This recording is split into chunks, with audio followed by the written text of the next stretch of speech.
文化部伫今仔日搁再推出积极性艺文纾困补助方案，会当依次艺文创作，嘛会当实现现场加线顶同时演出。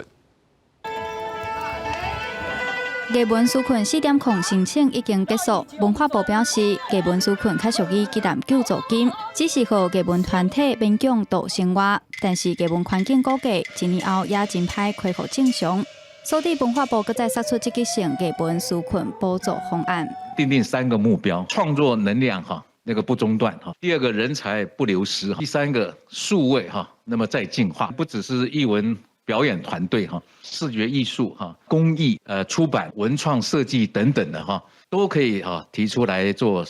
来申请。面对疫情的无确定性，艺文产业必须提早准备把足的能量、新的创作排练、实验计划以及人才培育，拢会使提出申请。尤其是线顶甲实体共步演出，更加是目前重要的发展趋势。我们也用大的力量来鼓励我们所有的表演团队用虚实整合的方式做表演。我演出实体的，另外在线上也可以售票演出线上剧场这件事情最重要的就是必须要有人开发出能够让我们进行线上演出还能够售票的一个机制。要不然现在一个人买票，那我一群人围在手机旁边看，那我是不是就损失了10张票的来源？相关的补助为8月16到9月22截止，政府部门提经费帮助艺文产业在疫情中行出外路。不过，新的表演模式、观众的接受度如何，以及相关的配套措施如何应用，嘛是大考验。记者杨淑静、谢桂林采访报道。